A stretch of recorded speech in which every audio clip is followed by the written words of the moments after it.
말씀입니다. 고린도전서 8장 1절에서 13절 말씀 함께 교독하겠습니다. 8장 1절에서 13절입니다.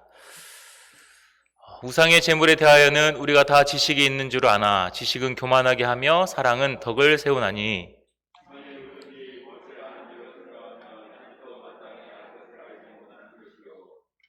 또 누구든지 하나님을 사랑하면 그 사람은 하나님도 알아주시느니라.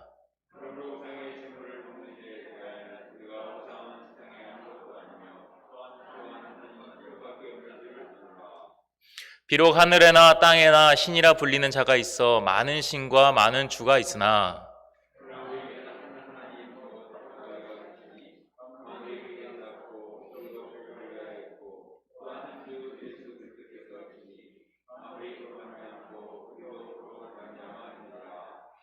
그러나 이 지식은 모든 사람에게 있는 것은 아니므로 어떤 이들은 지금까지 우상에 대한 습관이 있어 우상의 제물로 알고 먹는 고로 그들의 양심이 약하여지고 더러워지느니라.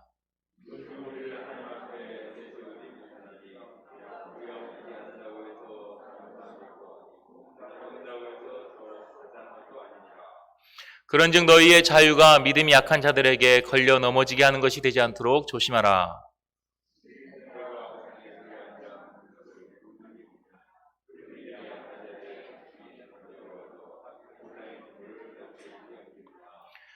그러면 내 지식으로 그 믿음이 약한 자가 멸망하나니 그는 그리스도께서 위하여 죽으신 형제라.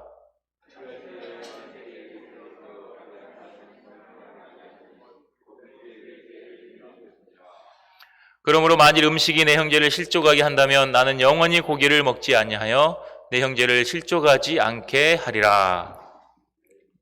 자, 오늘 말씀의 제목은 지식보다 사랑으로입니다. 지식보다 사랑으로. 우리 한번 힘차게 외치고 말씀 듣겠습니다. 지식보다 사랑으로. 시작. 지식보다 사랑으로. 네. 요절 말씀은 1절입니다. 1절 같이 읽겠습니다. 시작.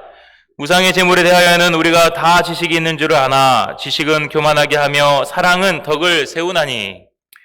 제가 어린 시절에 명절이 되면 옆집에서는 음식을 많이 가져다 주었습니다.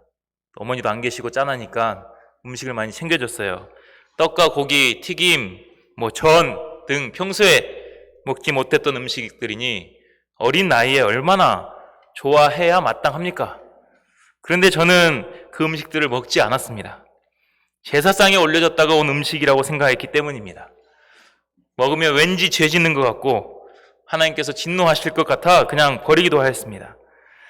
그런데 함께 교회 다니는 다른 친구는 잘 먹었습니다. 어때? 하면서 대수롭지 않게 생각하고 먹었습니다. 저는 속으로 그 친구를 보면서 이놈은 정말 큰 죄를 짓고 있다. 하나님이 진노하실 것 같다고 이렇게 마음속으로 정죄하였었습니다. 아마 그 친구는 저를 보면서 뭐가 그리 예민하냐? 믿음이 없냐? 이렇게 무시했을지도 모릅니다. 이러한 문제가 오늘 본문에도 등장하고 있습니다.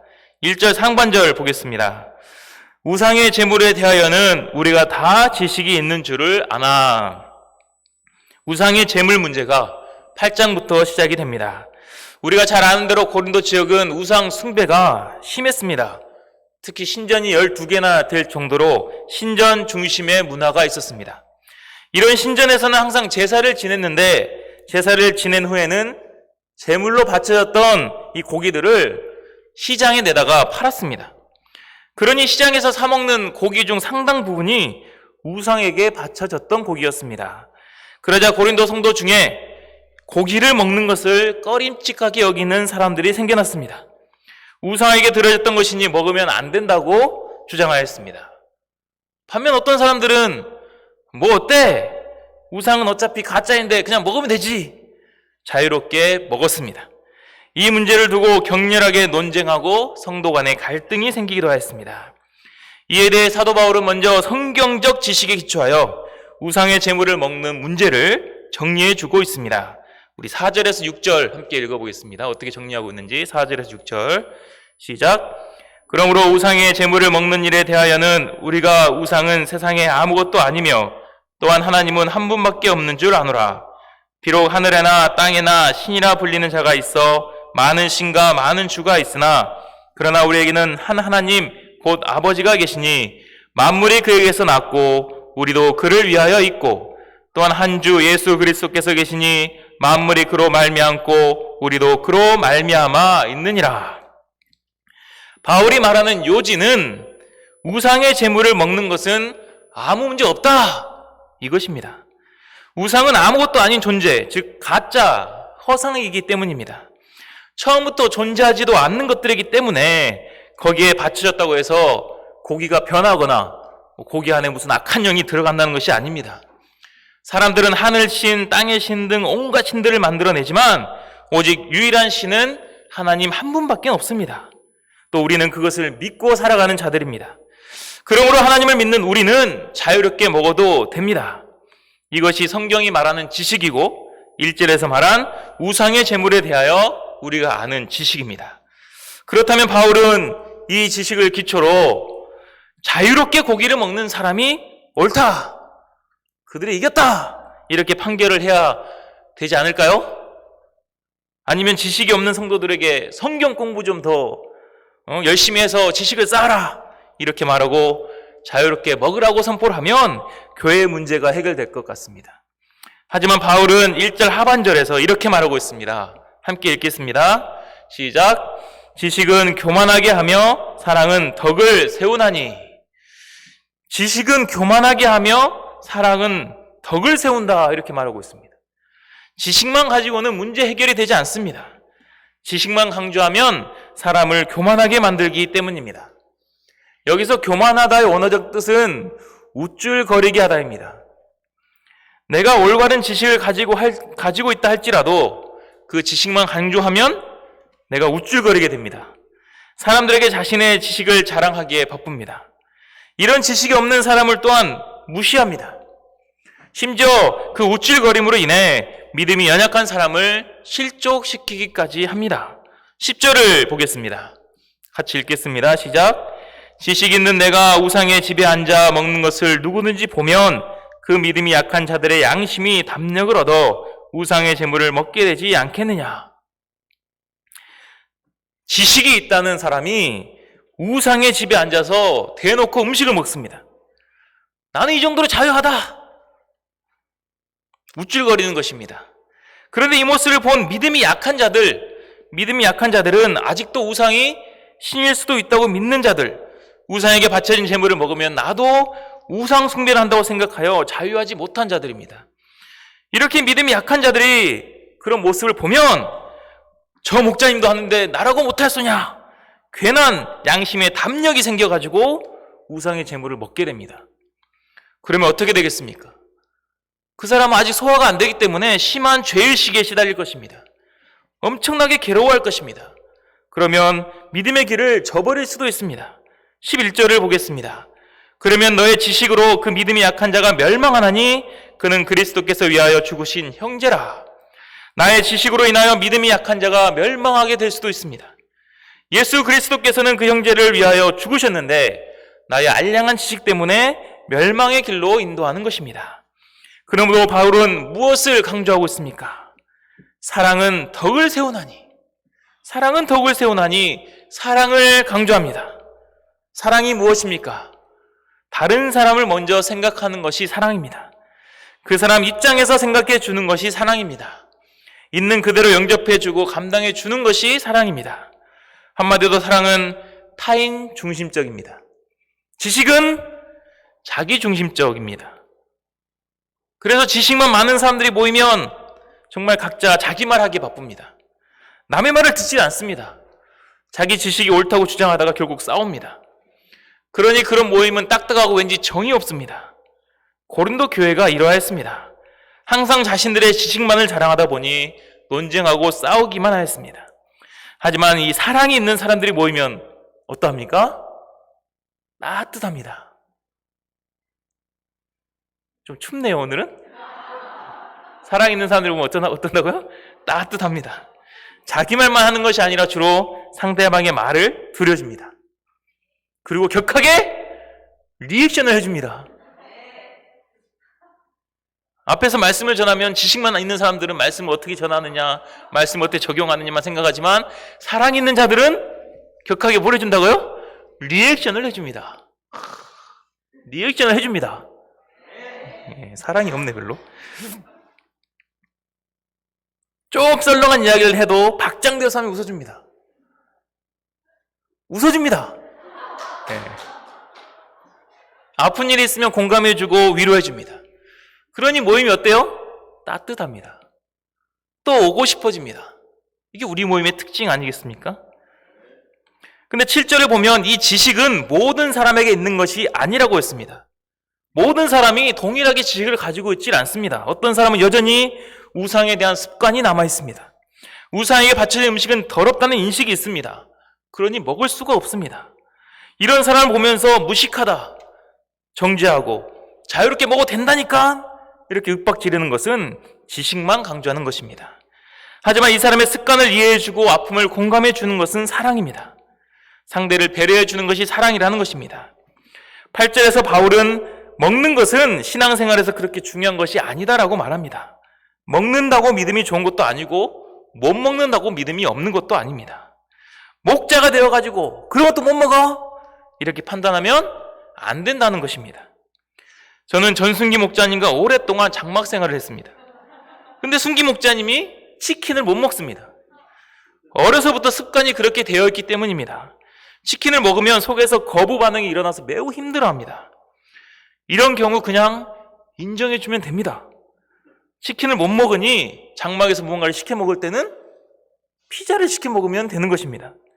그런데 지식만 강조했던 저는 왜 치킨을 못 먹냐 핀잔을 줄 때가 많았습니다. 너 때문에 맨날 피자만 시켜 먹어야 한다고 정죄하기도 했습니다. 그래서 한 번은 제가 몰래 깐풍기를 가지고 와서는 미트볼이라고 속인 후 먹이기도 했습니다. 깐풍기 뭘로 만들어요? 닭으로 만들잖아요. 소고기로 만든 미트볼이라고 속여 먹였는데 잘 먹었습니다. 엄청 잘 먹었습니다. 와, 맛있다면서 잘 먹더라고요.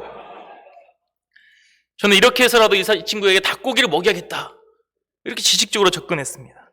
하지만 그 사실을 알게 된 후로 저와 평생의 원수가 될 뻔했습니다. 나의 지식만 강조하다가 가장 친한 친구와 절교할 뻔했습니다. 치킨을 먹고 못 먹는 문제가 하나님의 역사를 함께 섬기는 데 있어서 얼마나 뭐가 중요하겠습니까? 아무 문제가 되지 않습니다. 하지만 나는 먹을 수 있는데 너는 못 먹냐? 이런 우쭐거리는 마음이 사람을 실족하게 만들 수도 있고 동역의 그릇을 파괴시킬 수도 있습니다. 하지만 이 사랑은 덕을 세웁니다. 덕을 세운다는 뜻은 건축한다는 뜻입니다. 교회를 이루고 세워나가는 원리가 사랑이라는 것입니다. 제가 순기 목자를 사랑하여 치킨을 먹지 못한 것을 이해해주고 또 맛있는 치킨을 평생 못 먹는 그 아픔에 공감해주고 다른 것을 대접해준다면 그 마음이 얼마나 눅눅듯이 녹겠습니까? 그 사랑에 감동하여 펑펑 울지도 모릅니다. 양들을 도울 때도 마찬가지입니다. 우리가 성경 지식도 잘 가르쳐야 하고 신앙생활의 지식도 잘 전해야 하지만 양들의 마음이 녹고 계속해서 모임에 나오는 것은 결국 목자의 사랑입니다. 일대를 할 때에도 지식적인 이야기만 목자가 계속하면 양들은 하품하고 졸릴 뿐입니다. 하지만 사랑의 마음을 품고 양의 말에 귀를 기울여주고 들어주다가 하나님의 사랑을 이야기해주면 양들은 은혜를 받습니다.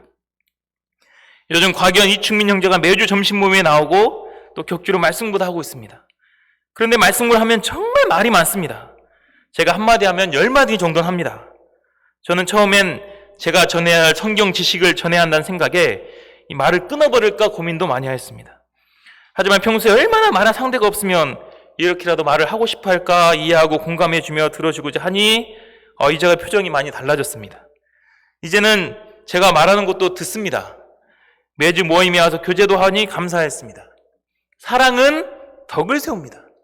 한 사람 영혼의 덕을 세우고 결국 모임의 덕을 세우는 것은 사랑입니다. 고린도 성도들에게 이 편지를 하고 있는 바울을 생각해 보면 그는 정말 지식으로 똘똘 뭉친 자였습니다. 그 지식의 수준은 가히 최고였습니다. 그 지식의 잣대로 살아갈 때는 예수님 믿는 자들을 이단으로 규정하고 핍박하였습니다. 지식으로 살아갈 때는 사람을 죽였습니다. 수많은 성도들을 옥에 가두고 스데반은 순교까지 하게 하였습니다. 이런 바울에게 예수님은 어떻게 찾아오셨습니까? 우리의 생각 같아서는 그냥 예수님 오셔가지고는 100분 토론이라도 해갖고 지식으로 확 깨졌으면 좋겠습니다. 지식으로 바울의 교만을 꺾어주시면 좋을 것 같습니다. 하지만 예수님은 지식으로 바울과 싸우지 않으셨습니다. 사랑의 빛으로 찾아오셨습니다. 교만하고 완악한 바울의 마음을 사랑으로 녹여주셨습니다. 예수님은 우리에게도 지식이 아닌 사랑으로 찾아오셨습니다. 그 지식의 잣대로 우리를 판단하셨다면 우리 중에 누가 여기 지금 있을 수가 있겠습니까? 예수님의 지식으로 보면 우리는 모두 정말 일자무식한 자들이며 죽어 마땅한 자들입니다. 하지만 예수님은 우리에게 지식의 잣대가 아닌 십자가의 사랑을 전해주셨습니다. 나를 위한 그 사랑이 나를 살렸고 내 마음이 녹았습니다. 그리고 우리를 그 사랑의 사도들로 세워주셨습니다. 바울이 이 예수님의 사랑을 깊이 깨달았을 때에는 지식으로 사람을 죽이던 자가 그 사랑으로 사람을 살리는 자가 되었습니다. 오늘 말씀 13절에서도 바울은 이렇게 말합니다. 함께 읽겠습니다. 시작. 그러므로 만일 음식이 내 형제를 실족하게 한다면 나는 영원히 고기를 먹지 아니하여 내 형제를 실족하지 않게 하리라. 바울은 고린도 성도들 위해서라면 평생 동안 고기를 먹는 것까지 포기하겠다고 선언을 합니다. 고린도 성도들 그만큼 사랑하기 때문입니다. 사도 바울은 고린도전서 13장 사랑장에서 이렇게 사랑을 강조하였습니다. 내가 사람의 방언과 천사의 말을 할지라도 사랑이 없으면 소리나는 구리와 울리는 꽹과리가 되고, 내가 예언하는 능력이 있어 모든 비밀과 모든 지식을 알고 또 산을 옮길 만한 모든 믿음이 있을지라도 사랑이 없으면 내가 아무것도 아니요. 내가 내게 있는 모든 것으로 구제하고 또 내 몸을 불사르게 내줄지라도 사랑이 없으면 내게 아무 유익이 없느니라. 예수님의 뜨거운 사랑이 결국 바울을 이러한 사랑의 사도로 변화시켰습니다. 우리 또한 사랑의 사도들이 되어 주님의 사랑을 전해야 합니다. 우리가 하는 모든 말과 지식, 믿음과 능력 또한 그 안에 사랑이 없으면 아무런 유익이 되지 못합니다. 차가운 이론에 불과할 뿐입니다. 우리가 조금 말이 어눌하고 지식이 부족하고 능력이 없어도 그 안에 사랑이 담겨 있으면 그것이 양들을 살리고 동역자들을 살리고 가정과 교회를 살리게 됩니다. 이것이 덕을 세우는 것입니다. 우리가 주님이 주신 사랑을 마음에 깊이 새기고 사랑으로 덕을 세우며 정말 한 영혼을 살리는 것에 힘쓸 수 있기를 기도합니다. 우리의 지식의 잣대로 사람을 판단하기보다 우리가 사랑으로 덕을 세워 우리의 모임이 따뜻하고 살아있으며 정말 웃음과 기쁨이 넘쳐나는 그런 모임이 될 수 있기를 간절하게 기도합니다. 기도하겠습니다. 하나님 아버지, 오늘 말씀을 통하여서 우리에게 중요한 것은 지식보다 사랑임을 가르쳐 주셔서 감사합니다. 우리가 아무리 믿음이 뛰어나고 지식이 충만하여도 그 안에 사랑이 없으면 그 지식으로 사람을 힘들게 하고 스스로 교만하여져서 부패할 수밖에 없습니다. 하지만 예수님께서 우리를 지식의 잣대로 판단하지 않으시고 사랑하셨듯이 우리가 그 사랑을 품고 사람을 대할 때에 영혼을 살리고 또 모임에 덕을 세우게 될 줄로 믿습니다. 우리 마음에 따뜻한 사랑을 심어주시고 그 사랑을 전파하는 자들이 될 수 있도록 도와주시옵소서. 그래서 우리 모임이 사랑으로 따뜻해지고 이제 새롭게 들어올 23억 번 양들이 그 사랑으로 마음이 녹아 또 주님을 깊이 만날 수 있도록 도와주시기를 간절하게 기도합니다. 감사하며 예수님의 이름으로 기도합니다. 아멘. 안배드로 목사님의 소감 발표